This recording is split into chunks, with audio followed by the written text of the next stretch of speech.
Live from clickorlando.com, this is News 6 at 5:30. This is a News 6 Plus takeover. Here now is Solutionaries. Nobody wants just a job anymore. People want a career. Labor, work, the workforce, it is all evolving. Employees have many options, and employers are working to make sure those options and opportunities are known. We have to change our thinking about them and adapt to where they are. In certain areas, you're talking six figures all day long. For many workers, it's all about work-life balance. Personally think I work better working from home. And that can mean flexibility and benefits. We've done a lot of employee engagement surveys, and again, it's been through the roof recently, and it's all the perks that we give back to our employees. We're all facing challenges when it comes to making work and family happy at the same time. It's a delicate balance, which is creating unique situations and pushes people to their limits.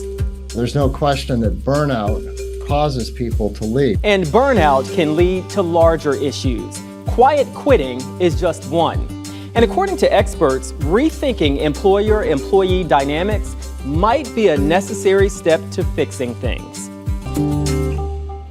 Hey everybody, I'm Louis Bolden, and this is Solutionaries. Our show focuses on finding the creative thinkers and amazing doers, fixing problems in our communities.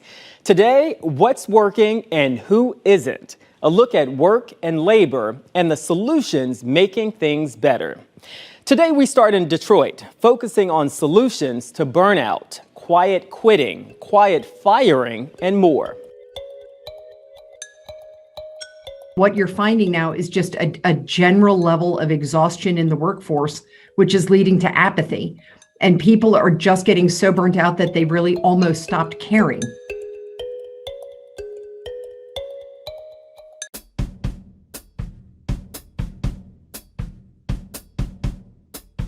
We don't get paid enough to do half of what we're doing now. Pretty much feeling burnt out. And then on your days off, you don't have energy for life. I had to force her to come out with me today. Lydia and Robin are best friends and hairdressers in competing salons. Both say they're burned out and close to quitting. I don't feel the same that I used to feel. Sometimes I feel like a shell. You know what I'm saying? I had to actually cut my hours down this week because I'm constantly going and getting shots for pain for my nerves because I'm on my feet nonstop. The last place I worked at, she ran 20 different stores, and I don't understand how you can do that as one person. Worker burnout is getting worse, according to Indeed, a giant job aggregator site. Its survey of 1,500 U.S. workers compared findings in 2021 against a pre-pandemic study. It found more than half of respondents feel burned out, and more than 2/3 believe the feeling has worsened over the pandemic. Those who work virtually are more likely to say burnout has worsened over the course of the pandemic than those working on site. We're finding everywhere we go, if the employer does not tie to the values of the employee and vice versa, then what we see is more burnout, more disengagement, because they don't see the point in being there. David Strubler is a professor in the Department of Organizational Leadership at Oakland University. There's no question that burnout causes people to leave. Now, there's other things that happen with burnout. I become a cynic. I become toxic. I become negative. And of course, that has a terrible effect inside the workforce because you end up with a whole culture of toxicity. Quiet quitting is the latest workplace buzzword that's getting a lot of attention. Now, definitions vary. It can either focus on setting realistic boundaries to prevent burnout or just not going the extra mile. You mentioned this expression, quiet quitting. In some ways, it might be unfair because it captures all people as being slackers. And of course, there can be slackers, but there are people who have legitimate points about the notion that, well, you want me to give up my life for work and be this so-called ideal worker. And businesses love the expression of organizational citizenship behavior, which means unpaid labor. But at the same time, you can't have a sustainable organization where there's no trust. Jeffrey Sanchez Burks is a professor of management organization at the University of Michigan's Ross School of Business. This ideal worker notion in the past that you separate your personal life and focus on your professional life while at work, at least, is not sustainable. Both professors say addressing worker burnout and quiet quitting requires setting boundaries and having an open dialogue. Professor Strubler says replacing a worker who quits costs the company about 45% of the worker's salary. Productivity plummets with no one to do the job, and now you're paying a recruiter to conduct interviews. Then, once a new worker is hired, you have to train them. That should encourage employers to start creating environments of civility, environments of respect, environments of engagement. I have a wonderful colleague, Amy Wierzyniewski, over at Yale, who talks about purpose. And if we can find purpose in our work, then that whole facet of life can be much more rewarding. While we want to think about ways in which we can make work more rewarding for us personally, at the same time, I think it's quite legitimate for people to say, all of my non-work life matters a lot. The times with my family and friends and or pets, whatnot, matter. And so I do need to craft a life that allows me to devote the energies I want to that as well. Then there's the phenomenon of quiet firing. That's when a worker feels like they have no other choice but to quit. So some examples of that could be feeling like you've been passed over for several promotions or not getting a raise in years. Companies don't listen to the people that are working for them, and then the people that have been loyal and have worked through the whole pandemic and stuff, they're just being put on the back burner. And then they hire new people that don't show up, they don't do anything, and they get put on at a higher pay rate than we do, and that's not fair. What do you think are some solutions then to kind of address worker burnout? Just listen to what your employees are saying. Don't say, well, I've been doing this for so and so years. Well, clearly something's wrong because everyone's quitting. So listen to the people that are actually working for you, not what you think is right. There are steps companies can take to retain quality workers. Before the pandemic, a lot of organizations, a lot of leaders thought things like emotional intelligence or empathy were things that, well, that would be great if I had it, but I don't need to. I've got plenty of work. Times are good, and so forth. Now, I'm not finding as many leaders who are so cavalier. They're hungry to find ways to make closer connections with their workforce, with new talent, with trying to make sure that when people start, if they've hired them, they stay and don't quit after the first day, which is happening as well. There are limitations to addressing worker burnout. Not everyone can quit until they find a better fit, and not everyone can work remotely. A clear limitation to everything I've said is I've completely omitted entire discussions about wages and what's a fair wage and what's a fair split between profits to shareholders versus wages and profits that should go to wages. No amount of empathy can make up for the fact that equitable compensation it matters. Stay with us as we show you how leaders in one field are working to attract younger workers to high-paying jobs as thousands of older professionals prepare to retire.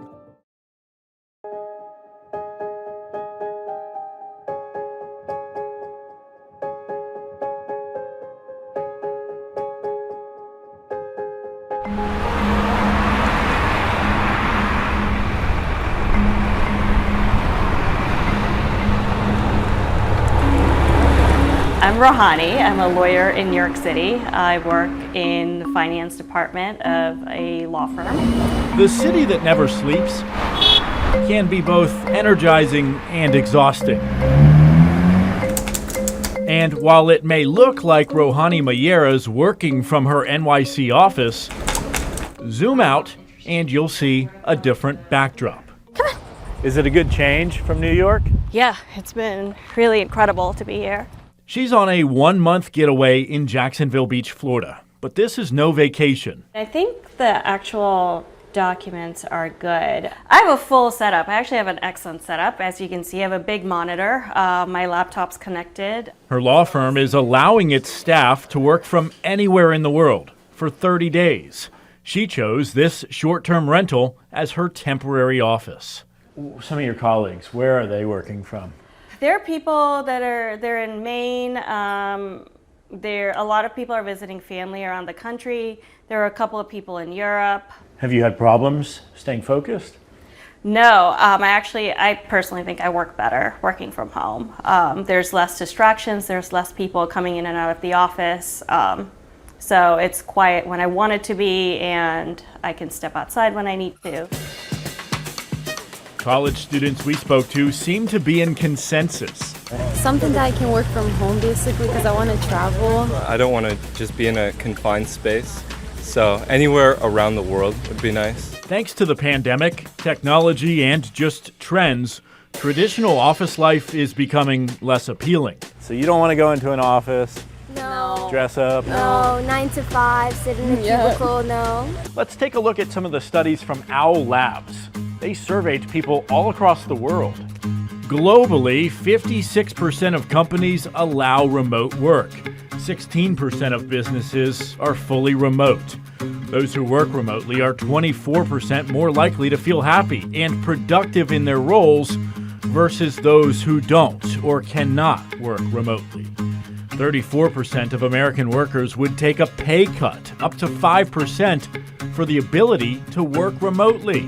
The number of job postings that offered hybrid work increased by 52% in the period between September 2021 and August 2022. That's according to FlexJobs. And other trends include a 4-day work week, a wellness stipend, and something as simple as snacks. So my name is Scott Curry. I'm the Senior Director of Industry Engagement for UNF Career Services. What do you do? So basically my job is to get students jobs. I work and interact with employer partners to help them create internship programs, experiential learning, and career opportunities for our students. A lot of people will say, look at this generation. They're on their phones, they're on their computers. They're not working as hard because they're not going into the office. What's your response to that? It's a different type of work. Students are able to get a lot done on their phone when it comes to work. A lot of opportunities are remote and allow students to get work done, from the field or from, their living room. So I think it depends on the position. I think it depends on the applicant. Yeah. So there's still quality out there? Absolutely. He points out that some companies still prefer in-person, making going to work more of an experience than a job. The compression boots, which a lot of pro athletes have been using, those compression boots that help with recovery. They have the therapy gun devices that all staff members can come down between calls or between work or before and after their workouts, and they can really use these recovery services that they have. Equally, there's a yoga teacher who comes in. The CSI companies in Jacksonville offer recruiting, IT, and staffing. They immerse employees in an environment that includes massages, sports games, and concerts. We've realized to retain them, we got to keep it a fun setting. So whether you take a break to go play pool or to shuffleboard or to go down in the gym, go to a yoga session, it's been a way for people to kind of get work done by still collaborating with their team in a different setting. So it's been a great way to work off some steam. This is Joseph with CSI Tech. How are you doing today? COO Kate Mays says in a competitive job market, offering perks has its perks. We've done a lot of employee engagement surveys, and again, it's been through the roof recently, and it's all the perks that we give back to our employees. We've had dramatic success over the past couple of years, and our growth trajectory is through the roof, and we put it back to the culture. Which candidate are you talking about? I can't emphasize enough, college isn't for everybody. College is great if you are into the academics and it will prepare you for the world, but there's an alternative path.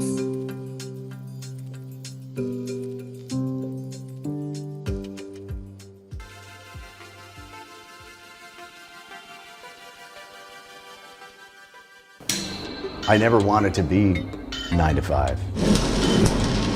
And I walked in, I saw all this steel, and I said, oh my God, what have I got into?